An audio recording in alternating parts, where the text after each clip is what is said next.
Un gusto acompañarles como siempre. Mi nombre es Ángela Gómez y estas son las noticias del mundo ahora. Vamos a ver lo que es noticia en este día. Terminó en Abu Dhabi la primera jornada de reuniones entre Kiev y Moscú mediadas por Washington. En paralelo al encuentro, municiones de racimo rusas mataron al menos a 7 personas en un mercado de Donetsk y el Kremlin dijo que seguirá combatiendo hasta que Volodymyr Zelensky tome decisiones que pongan fin a la guerra. Un ataque de Israel mató al menos a 20 personas en la ciudad de Han Yunis y en Ciudad de Gaza. Mientras tanto, siguen los intercambios retóricos entre Tel Aviv y la Organización Mundial de la Salud por la apertura efectiva del paso de Rafah en la frontera con Egipto. Y el gobierno de Estados Unidos reducirá en 700 el número de agentes del ICE en Minnesota. Aún así, unos 2.000 permanecerán desplegados tras las protestas y el masivo rechazo a las violentas redadas antimigrantes, que dejan ya 2 muertes de ciudadanos y múltiples heridos. Además, en economía hablamos del acercamiento comercial entre China y Uruguay. Y el presidente del país latinoamericano está en Beijing para firmar varios tratados en distintas áreas, mientras el gigante asiático sigue ampliando su participación en la región. Los detalles de este encuentro en minutos junto a Juan Pablo Lucumí. Además, en nuestra revista de prensa revisamos los titulares de China, pero ahora con Estados Unidos, porque Donald Trump y Xi Jinping hablaron por teléfono este miércoles de cara al encuentro que mantendrán en abril. El medio South China Morning Post y la agencia de noticias AP reflejaron los balances de los mandatarios después de esta llamada. Nos lo cuenta nuestra compañera Dacil Lanza. Primero el informativo.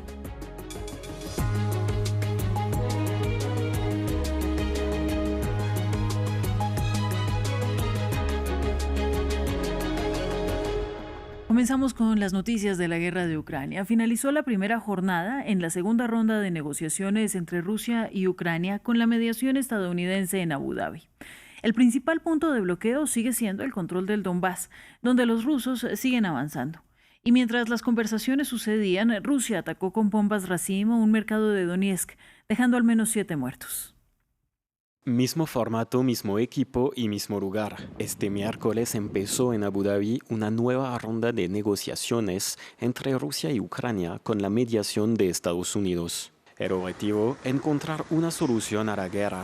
En las últimas 48 horas, ataques rusos afectaron zonas civiles e infraestructuras energéticas. Y ayer Donald Trump advirtió a Vladimir Putin. Sí, quiero que ponga fin a la guerra. He hablado con él. Quiero que ponga fin a la guerra. En la mesa de negociaciones están Rustem Umerov por Ucrania, antiguo ministro de Defensa, reconocido diplomático, e Igor Kostyukov por parte de Rusia, jefe de inteligencia militar y sancionado por Occidente. También están presentes los habituales emisarios especiales de Donald Trump, Steve Witkoff y Jared Kushner. Sin embargo, en Kiev los ucranianos no creen en que las negociaciones puedan dar resultados. Esperemos que la reunión cambie algo, pero no creo que nada vaya a cambiar para nosotros. Nosotros no haremos concesiones y ellos tampoco las harán. El principal punto de bloqueo de las discusiones es el Donbass, en las regiones de Donetsk y Lugansk. Rusia quiere ocuparlas en su totalidad, mientras que Ucrania desea el cese de los combates en la línea del frente y la creación de una zona desmilitarizada. El tiempo corre en contra de Ucrania, ya que Rusia sigue avanzando en el campo de batalla. Al ritmo actual podría ocupar todo el Donbass en 1 año y medio, según los cálculos de la agencia France Presse.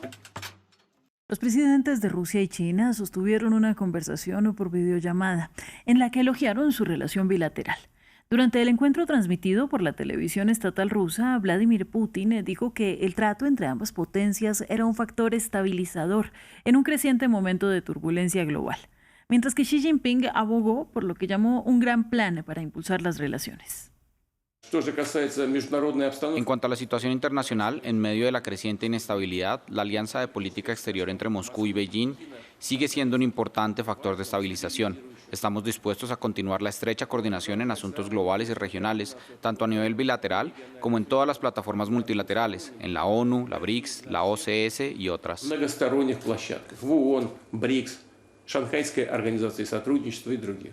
Continuamos con información de Medio Oriente. Al menos 20 palestinas y palestinos, entre ellos 7 niños, murieron en nuevos bombardeos israelíes reportados este miércoles, según las autoridades sanitarias de Gaza, y a pesar del cese del fuego pactado en octubre del año pasado. Esta jornada también ha estado marcada por el cierre temporal del paso fronterizo de Rafah, que reabrió hace 3 días. Más detalles con William Gassó. Carpas destrozadas en el campo de refugiados de Al-Mawasi en el sur de la Franja de Gaza. Son consecuencias de los nuevos ataques que dejaron varios muertos en el enclave palestino. Entre ellos se encuentran al menos 7 niños y un médico de la Media Luna Roja que llegó inmediatamente en el sitio para ayudar a las víctimas. Los bombardeos también alcanzaron el norte del territorio palestino y el barrio de Al-Tufa en el este. Estábamos durmiendo en nuestra casa cuando empezaron a caer proyectiles y disparos. Estábamos tranquilamente sentados en nuestra casa, lejos de la línea amarilla. ¿Qué podemos hacer ante las acciones de los israelíes y lo que nos hacen sufrir? Estos ataques ocurren 3 días después de la reapertura del punto fronterizo de Rafah. El paso con Egipto fue cerrado durante varias horas el miércoles por razones de seguridad, según Israel.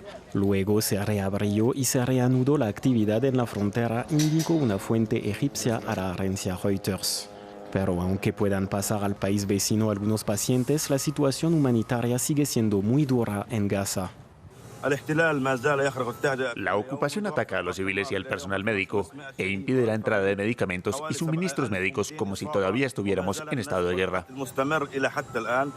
La reapertura del paso fronterizo de Rafah constituye una etapa crucial del cese al fuego acordado en octubre pasado entre Israel y Hamas. Un cese al fuego constantemente violado. Más de 560 gazatíes murieron bajo fuego israelí desde que entró en vigor, según las autoridades del enclave. Y en más noticias, Estados Unidos e Irán se reunirán este viernes, previsiblemente en Omán y no en Turquía, como lo indicó Teherán, para retomar las negociaciones sobre el programa nuclear iraní.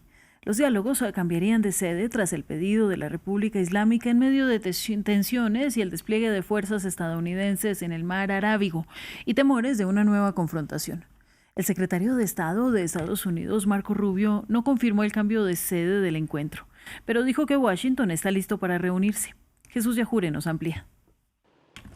Estados Unidos e Irán retomarán diálogos con cambio de sede y un objetivo que de momento parece común: desescalar las tensiones y evitar una confrontación. Teherán, que pidió el traslado de las negociaciones desde Turquía a Omán, quiere que se centren únicamente en su programa nuclear, mientras Trump ejerce presión para un acuerdo. ¿Sobre Irán seguirán las negociaciones esta semana? Sí.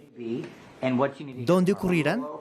En todas partes están negociando. Les gustaría hacer algo y veremos si se logra algo. Tuvieron la oportunidad de hacerlo hace un tiempo y no funcionó. Y lanzamos la operación Martillo de Medianoche. No creo que quieran que eso vuelva a suceder, así que quieren negociar. Los delicados diálogos ocurrirán el viernes en medio de amenazas, retórica, tensiones diplomáticas, el despliegue militar estadounidense y varios incidentes. El martes, un avión caza F-35C de la Marina estadounidense derribó un dron Shahid iraní que se aproximaba al portaaviones USS Abraham Lincoln. Pese a esto, Irán parece cambiar la dirección y acoge las negociaciones, pero no sin condiciones. He dado instrucciones a mi ministro de Relaciones Exteriores para que siempre que exista un entorno adecuado, libre de amenazas y expectativas irrazonables, lleve a cabo negociaciones justas y equitativas, guiadas por los principios de dignidad, prudencia y conveniencia. Analistas creen que el giro sugiere que el presidente Pezeshkian recibió la aprobación del líder supremo, el ayatolá Ali Jamenei, para retomar los diálogos, algo que el clérigo había descartado. En Jerusalén, el primer ministro israelí Benjamin Netanyahu aconsejó al enviado especial de Trump, Steve Witkoff, a no confiar en Teherán. Israel pide que cualquier pacto incluya el retiro de todo uranio enriquecido, el cese del enriquecimiento de uranio y limitar el programa de misiles balísticos y el fin del respaldo de Teherán a sus proxies o milicias. Irán ha destacado que su programa de misiles balísticos es una línea roja en la que no cederá. Witkoff se dirige ahora a Turquía y se prevé que sostenga reuniones con representantes de la República Islámica, según confirmó la Casa Blanca.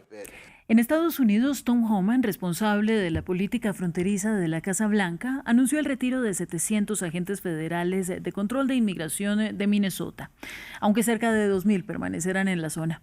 El gobierno Trump ha desplegado a miles de agentes de inmigración armados en Minneapolis y sus alrededores para detener y deportar migrantes, lo que ha provocado protestas masivas y acciones de rechazo contra la presencia del ICE. Sin embargo, Homan declaró que la reducción del despliegue se debía en parte a la cooperación sin precedentes que estaba recibiendo de los alguaciles electos de Minnesota, quienes administran las cárceles del condado. My goal with the support of President Trump is to achieve a complete drawdown.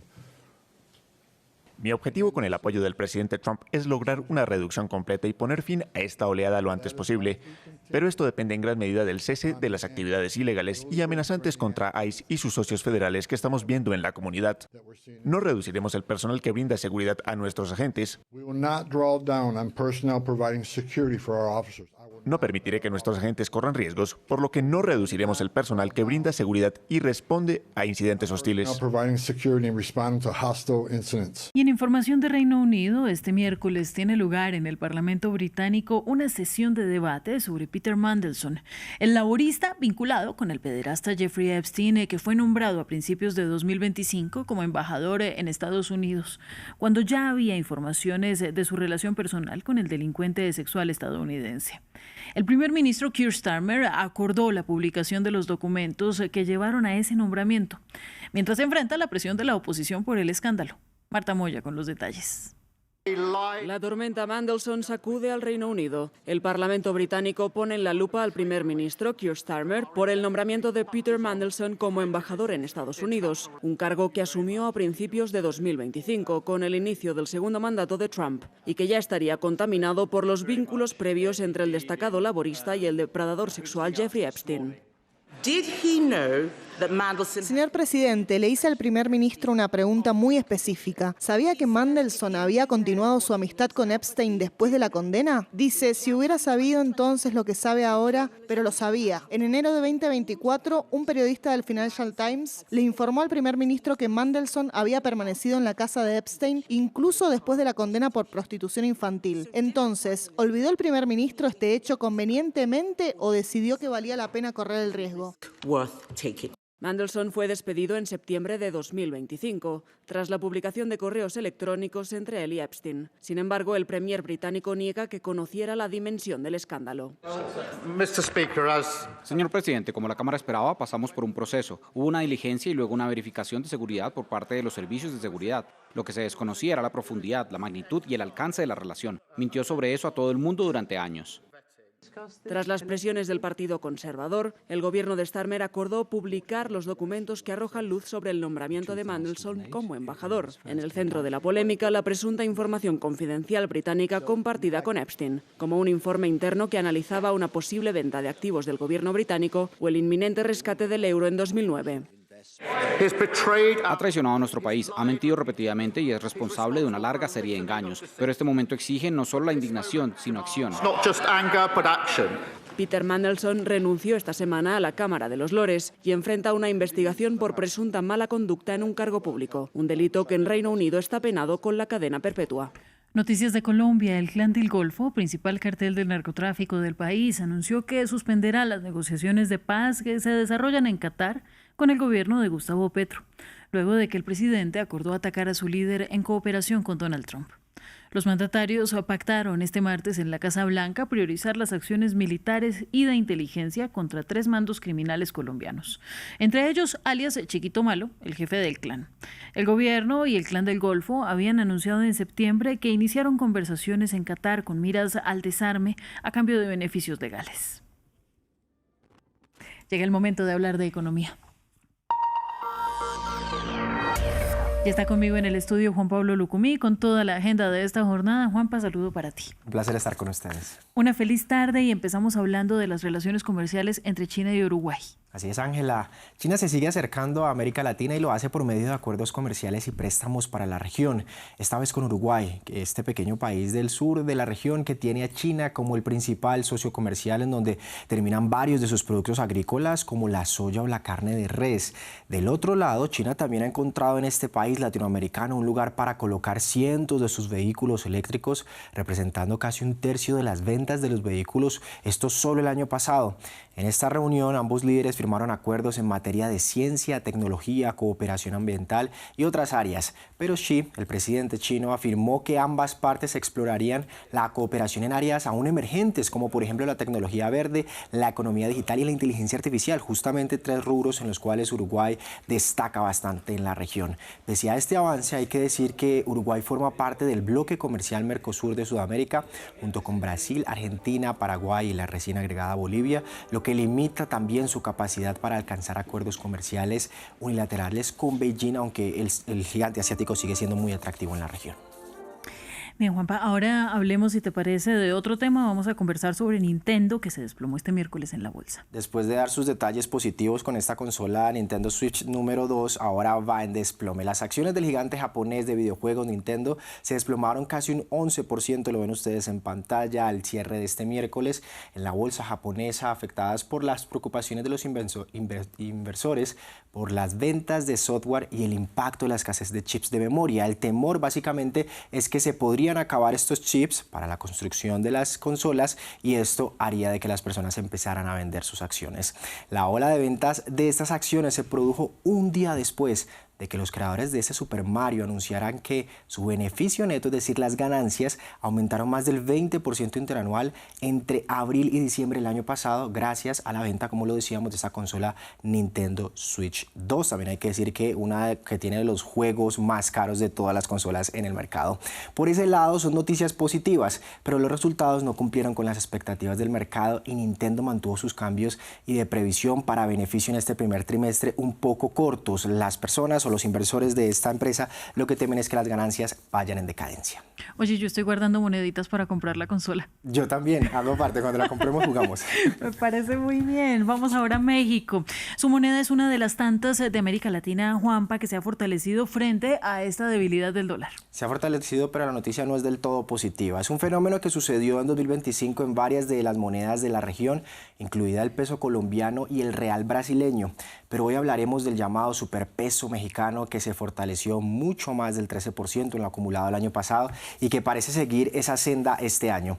En la jornada más reciente, el dólar estadounidense se negocia a 17,26 pesos mexicanos en promedio, lo que representa un alza de por lo menos el 3,8% en los últimos 30 días, desde el 4 de enero de este año. El impacto de las inversiones relacionadas con el nearshoring, que es este comercio industrial cercano a México, y la entrada de divisas generadas por el Mundial de Fútbol de 2026 podría favorecer el fortalecimiento del peso mexicano, mientras el dólar se debilita en comparaciones históricas. Del primer plano pareciera una noticia, como decíamos, buena para la moneda mexicana, pero como toda historia hay dos caras de la moneda, porque un peso fortalecido frente al dólar, por ejemplo, hace que las familias que reciben remesas pues reciban menos pesos por cada dólar que les llega. Pero por otro lado, quienes viajan a países dolarizados pueden acceder a más billetes verdes. El escenario positivo no solo se ve en las divisas, sino que ayer la bolsa mexicana cerró con una súper sólida ganancia del 3,1% en el principal indicador, y mientras México subía, el índice de Argentina se hundía un 2,1% en rojo, uno de los pocos países donde la debilidad del dólar no se ha visto reflejada en el peso. Bien, para conocer los dos caras de esta moneda, de esta noticia del superpeso, nos trasladamos a Ciudad de México, desde donde Jorge Hurtado nos envía el siguiente reporte. El peso mexicano, o también conocido como el superpeso aquí a nivel local, continúa con su racha ganadora frente al dólar estadounidense. De hecho, enero y febrero de este año han sido meses de apreciación frente a la moneda estadounidense. 2025, el peso mexicano cerró con cerca del 14% de apreciación y se ubicó entre una de las 5 monedas divisas de los mercados emergentes con más apreciación frente al dólar. Y esto ocurre en un contexto de guerra comercial, de tensiones arancelarias entre Estados Unidos y el resto de países, y particularmente en un año en el que se va a negociar o renegociar este tratado de libre comercio entre Canadá, Estados Unidos y México. También ocurre cuando hay una apreciación del precio del oro y de la plata, pero la apreciación del peso no siempre es una buena noticia para todos. Para las exportaciones, por ejemplo, significa menor competitividad. Los productos mexicanos se encarecen en el exterior y los compradores extranjeros deben pagar más por los productos mexicanos. Eso de alguna forma frena pedidos, reduce inventarios y impacta las remesas. Por ejemplo, por cada dólar que entra al país, las familias mexicanas reciben menos pesos y eso reduce su capacidad de compra y presiona algunos gastos básicos como alimentos, viviendas y transporte. Sin embargo, la apreciación del peso también tiene algunos beneficios, como por ejemplo, reduce presiones inflacionarias al abaratar importaciones, disminuye el costo de la deuda pública denominada en dólares y aumenta el poder adquisitivo de los mexicanos que viajan al extranjero porque compran dólares más baratos. Con todo esto sobre la mesa, el superpeso no tiene una lectura única. Un tipo de cambio fuerte puede parecer una buena noticia, pero como dicen los expertos, es solo un precio más dentro de la economía que deja pues ganadores y también perdedores. Juanpa, ¿qué pasa a esta hora en la bolsa de Nueva York? Revisémoslo. A esta hora Wall Street opera mixto con el Dow Jones subiendo levemente mientras el S&P 500 y el Nasdaq tecnológico se hunde, este último perdiendo más del 1%. Hablemos justamente de empresas porque previo a la apertura la empresa Uber mostró más informes trimestrales del 2025. La compañía mostró un progreso en los vehículos autónomos que operan en la plataforma, pero también proyectó un panorama suave en las ganancias para los primeros 3 meses de este año. Esta baja de los beneficios ha llevado a las acciones a retroceder más del 3% en la bolsa de Nueva York. Cuando una empresa dice que va a ganar menos plata, los inversores lo que hacen es retirar su dinero. Pues muy bien, Juanpa, con esto ponemos punto final por el momento. Muchas gracias a ti. Mañana estaremos aquí, Ángela. Acá te espero y vamos ahora con las noticias de la revista de prensa. Es el momento con nuestra periodista Dacy Lanza para hablar de los titulares más importantes que se reportan a esta hora alrededor del mundo. Dacy, un saludo para ti. ¿Qué tal, Ángela? ¿Cómo estás? Pues muy bien, Dacy, pero además veo que en nuestra agenda China ha sido muy preponderante por sus múltiples contactos con otros países el día de hoy. Nosotros vamos a empezar con Estados Unidos. Xi Jinping y Donald Trump mantuvieron una llamada. ¿Qué dice la prensa? Es así, Ángela, una agenda cargada para Xi Jinping en esta mañana. Empezamos por un titular de China, el South China Morning Post, que justamente refleja el comunicado que emitió Xi Jinping después de este llamado con Donald Trump esta mañana. Allí lo que dice, lo lleva en su titular, de hecho dice: Xi le dice a Trump que Taiwán es el tema más importante en las relaciones entre China y Estados Unidos. Esto fue durante la llamada de esta mañana. Recordemos, el comunicado chino también enfatiza que Xi Jinping le recalcó a Donald Trump que la isla territorio chino, que es un territorio chino y que Beijing justamente no permitirá su separación. Además, según valora el comunicado de China, la posición de Trump fue que, destacó la preocupación de China sobre Taiwán y además que está dispuesto a mantener la comunicación con Beijing para que justamente estas relaciones sigan con esta fluidez con la que están manteniendo en este momento ambos mandatarios. Por otro lado, la agencia AP reflejó la posición de Donald Trump después de la llamada, donde dijo que conversaron sobre la situación en Irán, además de una amplia gama de temas. Esto fue lo que decidió destacar Donald Trump. Recordemos que en un momento en que Estados Unidos está presionando a Teherán en este momento y justamente además de que había amenazado con elevar los aranceles a aquellos países que colaboraran con Teherán y China estaría dentro de ese grupo. Sin embargo, no dieron detalles de si va a aplicar o no sanciones a China por este aspecto. Por otro lado, dijo Trump que ambos líderes hablaron, como decíamos, por ejemplo, del comercio, así como de Taiwán y de la visita que va a tener Donald Trump en abril a China. Textualmente dijo: la relación con China y mi relación personal con Xi Jinping es excelente. Estas fueron palabras de Donald Trump y dijo que ambos son conscientes de lo importante que es mantener las relaciones de este modo. Esta básicamente es el resumen que dieron las partes sobre esta llamada del día de hoy.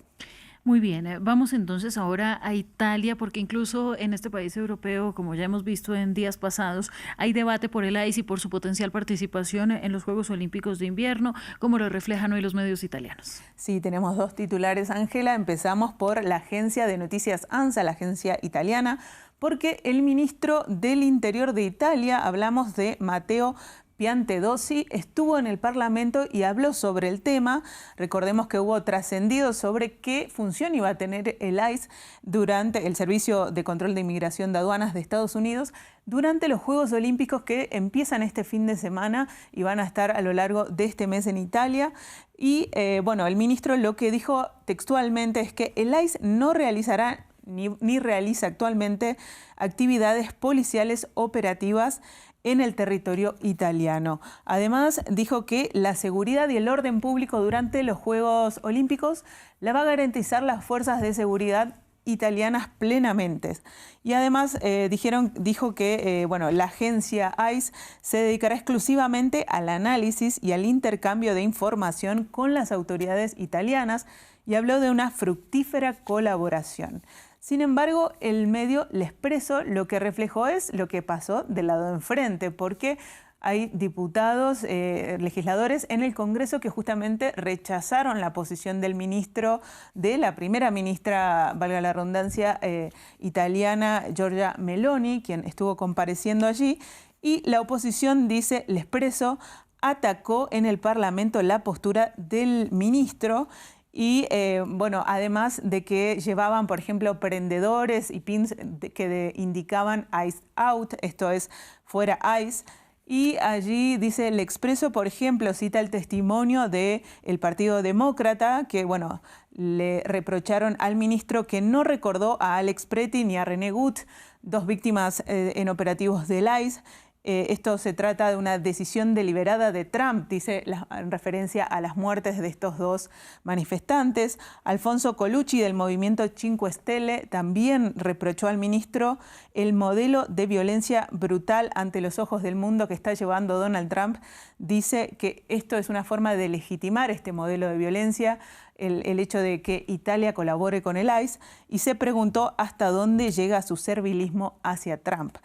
Hay otros grupos también que fueron citados por L'Espresso, pero en el mismo sentido, básicamente, de cuestionar la colaboración del ICE durante los Juegos Olímpicos de Invierno en Italia. Bueno, sin más que agregar, a Palestina e Israel hubo una renuncia del representante de Human Rights Watch, dado un informe reciente del organismo. ¿Qué fue lo que informó la prensa? Bueno, citamos a la agencia turca Anadolu porque es la que está llevando este titular. Dice el director de Human Rights Watch para Israel y Palestina renunció como protesta al bloqueo de la publicación de un informe. Hablamos de Omar Shakir, que junto con su asistente Milena Ansari renunciaron justamente porque indican que la organización bloqueó un informe donde básicamente lo que asociaban era al derecho de retorno del pueblo palestino. Recordemos que hay millones de palestinos que desde el 48 tuvieron que salir, tuvieron que emigrar y fueron expulsados en muchos casos del territorio que era en ese momento Palestina completamente a partir de la creación del Estado de Israel. Y bueno, cómo calificaba este informe de Human Rights Watch es que lo asociaba con un crimen de lesa humanidad el hecho de que los palestinos no puedan regresar a esos territorios. Dice que hay temor de la repercusión política por parte de la organización. Eso fue lo que indicaron estos exfuncionarios de Human Rights Watch en una carta de dimisión. Sin embargo, Human Rights Watch dice que insistió en que todavía faltaba profundizar en este informe y por eso todavía no lo han publicado, algo que, bueno, estos exfuncionarios rechazan. Pues veremos este tema y esperaremos a ver si efectivamente se revisa y se publica. Terminamos en Afganistán. El New York Times trae detalles de los efectos del corte de la ayuda estadounidense y otros factores en la nutrición infantil.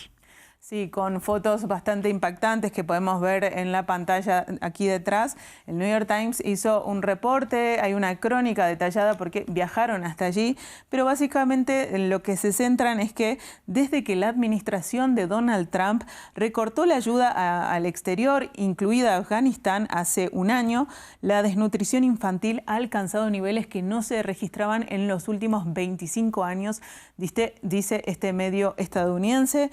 Dice incluso que desde que Estados Unidos se retiró de Afganistán en 2021, Estados Unidos siguió manteniendo colaboración con Afganistán, pero sin embargo desde la llegada de Donald Trump eso se cortó y dice que los recortes de la ayuda estadounidense en Afganistán fueron repentinos y brutales, es lo que reporta el New York Times. Además, agrega que el Programa Mundial de Alimentos informa que 4 millones de niños están con riesgo de morir por desnutrición, además del cierre de centros de salud. Pues bien, Dacil, muchas gracias por estas noticias que nos traes en esta tarde. Gracias, Ángela. Llega el momento de hacer una pausa, ya regresamos con más.